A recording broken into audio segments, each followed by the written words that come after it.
Thank you for being with us on today. As we, in this presentation, this webinar, we talk about the pro-Israel legacy of the Reverend Dr. Martin Luther King. We had the privilege of sharing this presentation during the summit last year. So some of you who may be here, you may have been there then. And so if so, welcome again. For those of you that are newer and you haven't seen this particular presentation and may not know this information, I hope that you find it helpful. I'm going to start here in just a moment. I'm going to do this by a lecture and also with the help of the visual aid here. I'm going to hit share screen on here, and I'm going to go to my keynote presentation. And so that way I can kind of make comments and then also share it with you from there so that you can actually see. So hopefully you're seeing that there. I'm going to put the screens up here. And when I click on that, I think you can see me and the screen. If not, we'll kind of toggle back and forth. Not that you need to see me, but I will put the information on there so that you can see. And we'll start with a couple of scriptures going to the biblical mandate and connect that to Dr. King specifically. Some of you are aware, just the other day, April the 4th, as a matter of fact, which was 4 days ago, was the 52nd anniversary of Dr. King's assassination. He was killed on April the 4th, 1968. And it was approaching Passover during that time, like we are here as well. And his connection to Israel and the Jewish people, there were deep ties that were there. And so again, we commemorate his death along those lines as well. You can see this here, this graphic that's there. Tony is with us in the background helping me. I appreciate it. So if anything's not working right or looking right, he'll give me the heads up. I want to say here too, as we get started, if you have any questions at all, I believe you can type it in your comment. You can type it in the comment section there on your screen, and I'll be more than happy to touch on that if I possibly can. All right, let's get started. I'm going to go to, again, the scripture here when we talk about this so we can tie it in. And let's start with one of the most familiar passages when it comes to standing with Israel. Genesis 12:3, I will bless those who bless you, curse those who curse you, and in you all the families of the earth will be blessed. Of course, the Abrahamic covenant, God's covenant with Abraham and with his progeny. And this is why we know that Israel is blessed, and those who come against Israel, God says he'll come against them. Pray for the peace of Jerusalem or Zion. May they prosper who love you. When it comes to our understanding scripturally about our covenant, our mandate to pray for Israel, to pray for and stand with the Jewish people, this is one of those familiar passages as well. Dr. King, coming from the Baptist tradition, Dr. King, many of you know, was a Black Baptist preacher, and he had a long what we call spiritual Zionism, this whole thing within the Black community in which there was this identification with Israel, singing of the songs of Zion. Even when you go back to the times of slavery and time of abolition, during the abolitionist movement, one of the most famous abolitionists was Harriet Tubman, and her nickname was Moses, this deep connection that was there. Dr. King, aware of all of that. And also the scripture, the language of Zionism is the language of justice. And what do we mean by that? Our understanding of justice in the land comes from the scriptures. And here's just one. Let justice roll down like water and righteousness like a mighty stream. Justice meaning the righteousness of God. And some of you who are my age and older, you recognize that that particular text was quoted by Dr. King among many at the March on Washington in August 1963. And when we talk about that connection there scripturally, and we invoke Dr. King, you're talking about arguably the most familiar and greatest Christian Zionist of the 20th century. And not because we have a lot of record of him preaching biblical Zionism, he no doubt may have, but because he made the case for Israel in the case of justice. So when we talk about Dr. King, we're talking about this last section here. I told you before, he was killed on April the 4th, 1968. So around the winter or January or so of the year before, 67, we see a lot of events that are kind of funnel into and connect to, I should say, Dr. King and the Jewish state of Israel and the Jewish people. For example, January 67, The former Israeli Prime Minister David Ben-Gurion wrote a letter to Dr. King thanking him for his upcoming Holy Land tour. You and I are going to look at that letter together in just a moment here.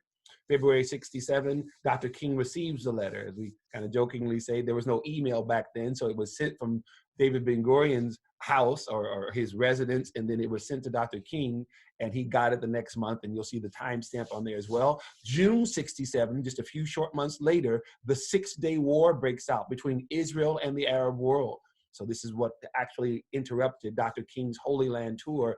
I tell pastors across the country that it's not lost on me that as a diversity outreach coordinator, as an outreach coordinator for Christians United for Israel, I have the honor and privilege of doing what Dr. King intended to do before he was killed, but never had the opportunity. And namely, that is taking pastors to Israel. My colleagues and I have the esteemed pleasure and the honor of leading other pastors to the Holy Land. And we thank God for that opportunity. I recognize that this is what Dr. King was going to do. We'll get into that a little bit more. March 68, Dr. King utters what I call a prophetic warning to stand with Israel. And then just 10 days after that prophetic warning, he was assassinated. So let's get into a little bit further here. This is the letter that I referred to about from David Ben-Gurion. You'll see on the screen there, to the left, obviously, former Prime Minister David Ben-Gurion. He was not the active Prime Minister at that time. I believe it was Eshkol, Prime Minister Eshkol was the Prime Minister, and he also was in correspondence with Dr. King. Of course, Dr. King to the right. You'll see that letter there. We're going to blow it up because you probably can't see the letters. I'm going to blow up certain sections of it. But if you see the date of the letter, Tel Aviv, January 20, 1967, and on the left, it's timestamped February the 1st, 1967. So that's when Dr. King's office received it. I actually downloaded this document several years ago from the King archives. It's no longer online. You can't get it online. You'd have to actually write to the King Center there in Atlanta, Georgia. But while it was available, thank God I was able to actually get it there, and I'm able to just share it with you here. In this letter, and it's a brief letter, but here's just a couple of excerpts. Here's David Ben-Gurion speaking to Dr. King.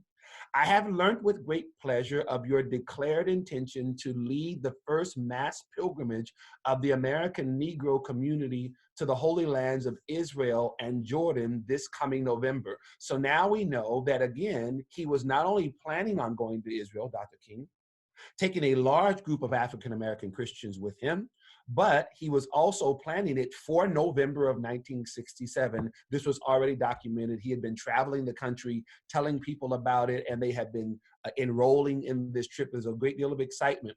You notice here, David Ben-Gurion says, I would like to congratulate you on your decision, which will encourage people of all races to revive the old tradition of making pilgrimage to the Bible lands. In other words, ladies and gentlemen, Dr. King was about to kick off something that was not commonly done. Now, you and I live in a time, not only do Christians and CUFI makes pilgrimages to the Holy Land. Christians from all over the world do it. And we know that Israel's tourism industry, I believe, is its #1 industry. And the vast majority of those people who come are Christians. Dr. King was about to do something that was not commonly done at that time. David Ben-Gurion is commenting and commending him that he believes he's going to revive this old tradition of not just Black Christians, but people of all races coming to the Holy Lands. He says, then your contribution of spiritual leadership to your people will definitely find its fulfillment in such a pilgrimage. And he ends by saying, I'm planning a trip to the United States in the very near future. And I hope I have an opportunity to meet so that I may convey these thoughts in person. This is the end of the letter, and he signs it with shalom greetings. This is the letter again to Dr. King. Dr. King did again receive it. He wrote back and forth to him. He was excited about the trip, and this is what was being planned. Of course, as we said, 4 months after Dr. King received this letter, the Six-Day War breaks out between Israel and Egypt, Iraq, Syria, Jordan, and Lebanon. This was the main reason why Dr. King's trip was interrupted. And he was asked about this. He was already an Israel supporter. But this, as many of you know about Israel's history, was the seminal moment at this time. Israel miraculously wins this war. against the Arab powers, and then which was at the beginning part of June. There's much controversy about it because Israel is then, I want to say this very clearly, after winning that war, Israel was, I'm going to do this. Yep, I'm going to go back to the screen in just a moment. I want to say Israel was thoroughly condemned internationally for being a settler, colonial, occupying power. Israel was blamed for preempting the war, which they did because the Arab powers were already amassing on their borders. So as you know, many of you may know, Israel starts by coming against the Egyptian Air Force, knowing that they had to strike first because they didn't want to sit there and be annihilated. Israel was being condemned for defending its existence, and it was being told that it had no right to exist. This is why this was so important. Dr. King's support for Israel was already known, but him now as an international human rights figure, this Black Baptist preacher from Georgia was now this iconic figure. And as I say to the young people, he was an older statesman in the movement. He was only 39 years old at this time, well, 38 at this time. He was killed at 39, but he was only in his late 30s, but he had been in the scene of the whole civil rights movement since the 1950s during the Montgomery bus boycott. So Dr. King's opinion about what was going on was very important to many people. So he returned here. Dr. King then was actually the honored guest at the 68th annual convention of the Rabbinical Assembly of Conservative Judaism. You see the 68th annual convention for the Rabbinical Assembly of Conservative Judaism. Dr. King was the honored guest at this Rabbinical Assembly. You'll see the web address down there at the bottom of the page because I'm going to quote from that document now as well. But you can, that one, unlike the letter we saw from David Ben-Gurion, you can actually go online to rabbinicalassembly.org. And if you type in Dr. King or an evening with Dr. King, the transcript for this conversation will be there. And I'm quoting now from the transcript. Dr. King, what would you say if you were talking to a Negro intellectual, an editor of a national magazine, as I have been, that supported the Arabs against Israel because color is all important in this world? In the editor's opinion, the Arabs are colored Asians and the Israelis are white Europeans. Would you point out that more than half of the Israelis are Asian Jews with the same pigmentation as Arabs? Or would you suggest that an American Negro should not form judgments on the basis of color? What seems to you an appropriate or effective response? And oh, by the way, could you solve world hunger? Are you at it? They're not being facetious. The rabbis are asking Dr. King this because the whole political debate about Israel and Israel's right to exist is now percolating there in the United States. And there are some who are accessing the Black community with a lot of anti-Zionist propaganda. Dr. King answers this question. On the Middle East, he says, we have had various responses.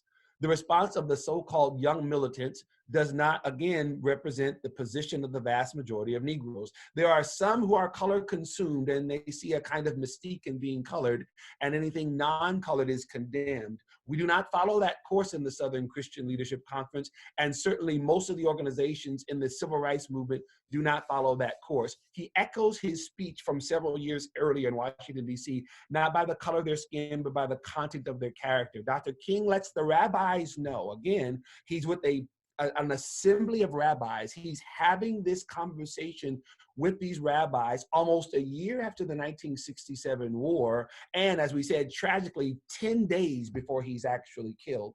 He says to them, they will not judge what's going on with Israel and the Arab powers based on who they think is black, white, or brown. It has nothing to do with somebody's skin color, he says, but has to do with the issue of justice. He says, we're not going to follow that course. And then he says here, I think it is necessary to say that what is basic and what is needed in the Middle East is peace.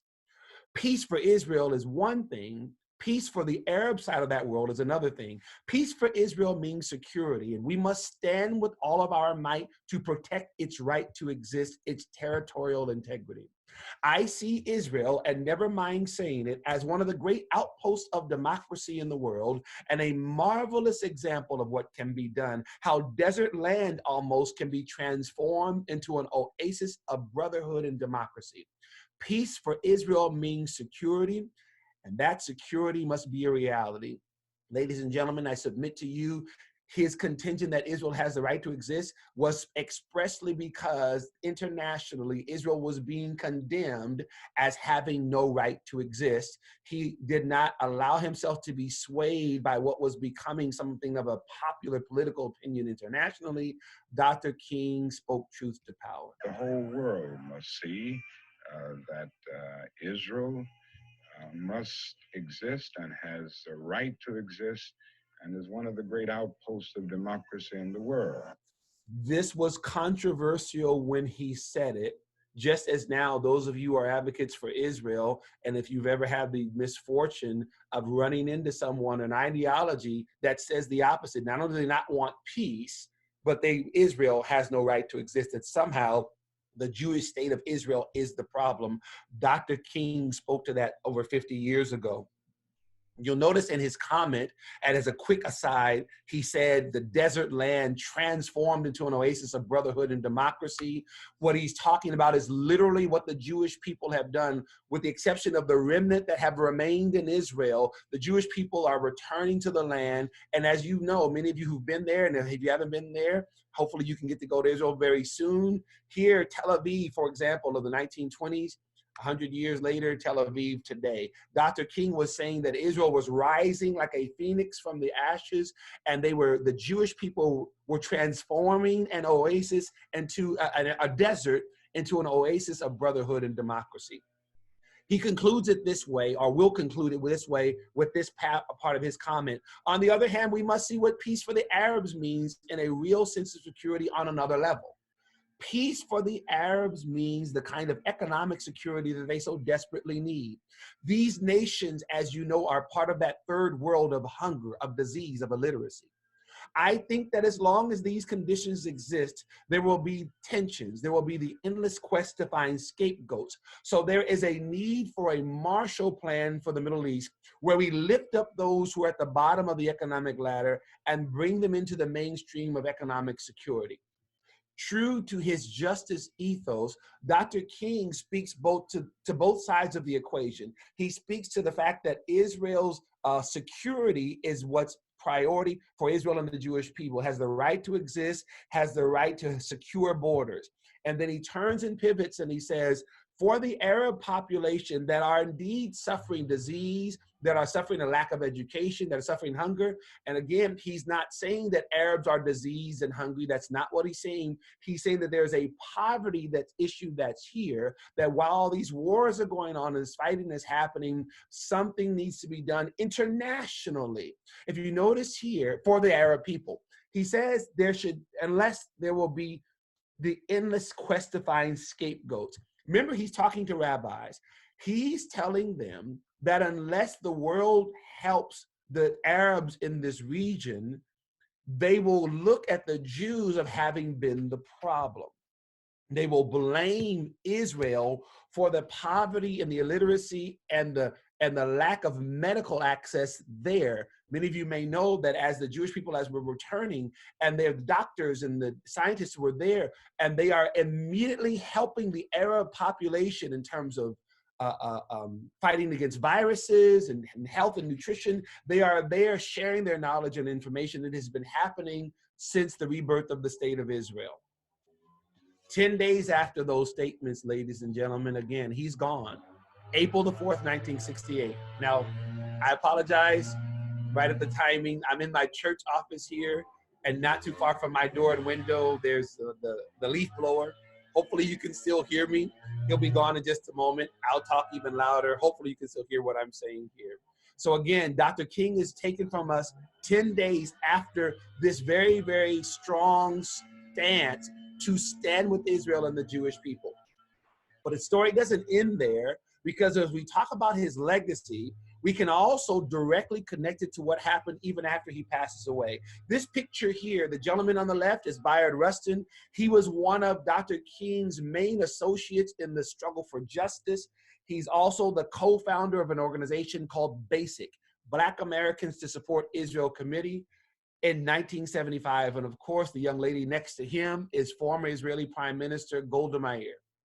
He is a staunch supporter of Israel as well, as was the vast majority of the civil rights community, the leaders. And he writes in an op-ed entitled The PLO Freedom Fighters or Terrorists. This is what Bayard Rustin says: by embracing the PLO, meaning the international community, the United Nations has given a solemn amen to organized brutality, encouraging along the way no one knows how many other extremist organizations with a grudge against society. This Black organization that Dr. King's, the part of his family and his friends, we'll go to that in a second, was warning the world that if they did not take terrorism seriously against Israel and the Jewish people, that terrorism would soon be exported internationally. Yet another prophetic statement. Because in 1975, the world was not dealing with terrorism that had been exported, but today it is a #1 security issue for virtually every nation on the planet. It was Bayard Rustin and the other Black leaders with him that warned the world that this would happen if they did not take seriously the threat against Israel. And what does he mean by that? Well, the Palestine Liberation Organization, if you see this, this is a cover of Time magazine. This is what Bayard Rustin, Dr. King's former associates, were warning. Here he's glorified on the cover of a magazine with some nice cool shades, and this man was a terror to Israel, and the suicide bombings and the stabbings and all of these things. The world turned a blind eye and actually glorified people like him. And what you see on the right is a Life magazine in which there are kids that are as young as 10 years old. These are Arab Palestinians with automatic weapons in their hands because they are being used as propaganda in the fight against Israel. This is what they were warning about, and this happens still to this day. Bayard Rustin's group BASIC took out a full-page ad in the New York Times, November 23rd, 1975, announcing to the world why the Black civil rights community stood with Israel. Over 200 names were actually part of that ad in the New York Times in 1975. And you can see a few of those names that were there, obviously very familiar names, most of whom have passed away, obviously here. And two of the prominent names, we talk about Dr. King's legacy, his father, Martin Luther King Sr., and his wife, Coretta Scott King, who passed away in 2006 and remained a staunch supporter of Israel and the Jewish people until that time. This is also part of Dr. King's legacy. They joined this organization called Black Americans to Support Israel Committee. When we talk about Dr. King's legacy, we also talk about what even his admirers say, who then did not like Israel. Isn't that amazing? This is Professor Edward Said. This was a quote of his in his memoir back in 1993. This is what he said about Dr. King's support with the emergent. I'm going to move my screen here just a little bit. Hold on one second. I'm sorry. I'm adjusting one quick thing there. I think I can do it that way. The quote here, I think you can still see it. With the emergence of the civil rights movement in the middle 1960s, I was very soon turned off by Martin Luther King, who revealed himself to be a tremendous Zionist and who always used to speak very warmly in support of Israel, particularly in 1967 after the war. I want to make this point here very clear. There are those to this day who take Dr. King's legacy, him as an icon of justice, and they attempt to say that were he here today, he would not support Israel. Well, first of all, he's not here with us anymore, so we cannot put words in his mouth, and that's not what we're doing here. We're simply telling you the truth in terms of the history. But secondly, what we recognize is that here is a professor, he's a Palestinian activist, he's an anti-Israel activist, who is considering now, a couple of decades after Dr. King has already passed away, he was saying that one of the things that he was disillusioned about while he admired Dr. King's fight for justice What he didn't appreciate is that he revealed him to be, quote, a tremendous Zionist. And if you notice, he says that he spoke warmly of Israel, particularly after the 67 war. Well, ladies and gentlemen, you and I just saw why. Why? Because after the 67 war, international condemnation and propaganda against Israel was at a very, very high level. It was infiltrating our college campuses, not like it has today. Obviously, it's worse in that sense, but it was beginning even then. So as Israel's detractors stepped up, so Dr. King spoke up. I love the way Dr. Hagee says it. He said, we must stand up and speak up. Dr. King stood up and he spoke up for Israel and the Jewish people, particularly at a time when friends were fewer in number, were those that were actually coming against Israel. I'm in too many screens ahead. I'm sorry. I did jump ahead. When I was first told years ago by my Israeli friends of the street named for Dr. King in Jerusalem, and those of you, again, if you've been there before, here's the running joke, and those of you who know about the Black community, you'll know what I'm talking about. Oftentimes, the Dr. King Boulevard or street is in sometimes a very economically depressed neighborhoods in different parts of the country. And there's different reasons for that. I won't get into all the whole socioeconomic part of that. But I will say that this sign that you see here of Martin Luther King Street is right in Jerusalem, just near the prime minister's residence. It's in one of the most expensive neighborhoods in Jerusalem. It is in a prominent place. I don't have the picture here for you, but there's also a forest planted for Coretta Scott King in Israel as well, in her honor. And when my Israeli friends told me about how Dr. King is venerated to this day in Israel, they said to me, Dumisani, we never forget our friends. We never forget our friends. This is the place of prominence because Israel remembers how Dr. King, in his own fight for justice for his own community, was able to still then speak truth to power and encourage and exhort the world to stand with Israel. And a few years ago, I had the honor of being with Black college students from CUFI on campus, and we stopped there at our bus, got out and got a picture right there at Martin Luther King Street in Jerusalem, to commemorate that for us, to let us know, to remind us and those who would see the picture that Dr. King stood in solidarity with Israel and the Jewish people. One of my favorite pictures. I love sharing that one. I'll end it with this quote here, ladies and gentlemen. When Dr. King, when he was talking to a college student who made a disparaging remark against Zionists, he is quoted as saying, when people criticize Zionists, they mean Jews. You're talking anti-Semitism.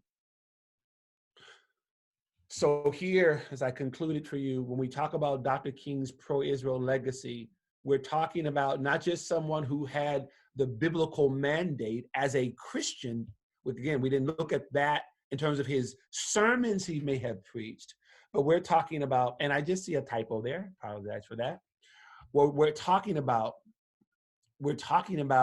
a man's legacy who was, again, an iconic figure when it came to justice, civil rights, but someone who also, in the context of justice and civil rights, was able to defend Israel's right to exist, Israel's right to secure borders, and not only that, said clearly, let's remember, he said, and we must stand with all of our might. Not just Israel has the right to exist, but that we who agree, and I'll say it this way, Christians United for Israel, we recognize that we have the obligation, the moral responsibility, the scriptural mandate, as Dr. King said, to stand with all of our might to protect her right to exist and to fight for peace. Even as you saw, Dr. King spoke to the oppression of the Arab people, saying that there needs to be help there, not blaming their oppression on Israel, but saying there needs to be help. He fought for the rights and the dignity of the Arab peoples, and at the same time, in no conflict whatsoever, fought for Israel's right to exist and to be able to live in peace with its Arab neighbors. I hope this has been helpful for you. I love sharing this. I love sharing it with the college students, having this discussion and talking about what it means today. why it is so important that we understand these things. And I hope that, especially if you hear the opposite, sometimes you'll hear in anti-Zionist propaganda, they'll use Dr. King's legacy, they'll use his words, and they'll try to twist them to be against Israel. I hope you saw here that not only was he standing in solidarity with Israel, he articulated why and why it was so important that you and I do the same.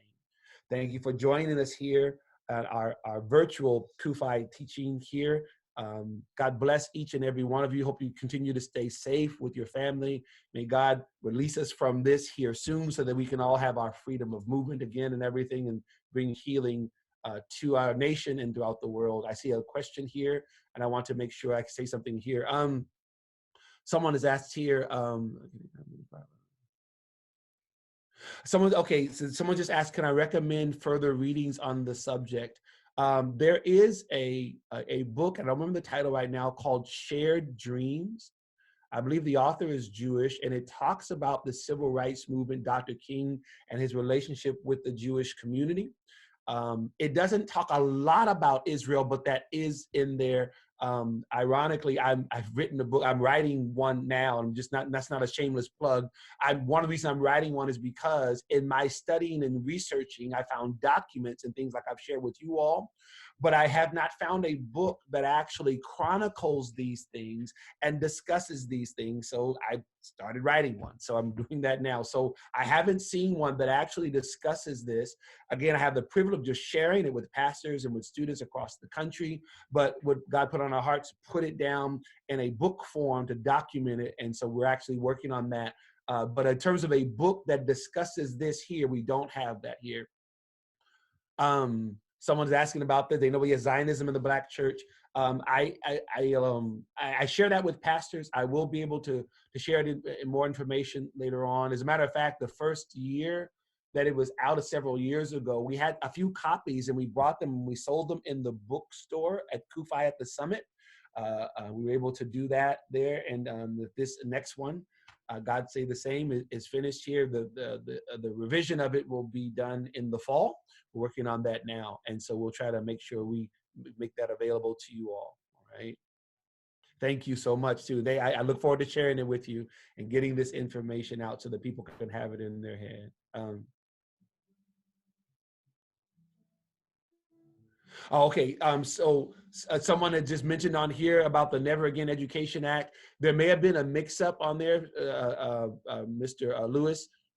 That's not what this teaching was here on today, so I apologize for that. Some of you may have been looking for about CUFI support for the Never Again Education Act. This was more centrally focused on Dr. King's support. So I didn't bring the information about the Never Again Education Act. That is very, very important, but that's not what the presentation was here on today. Hopefully we will be speaking more on that in detail here very, very soon.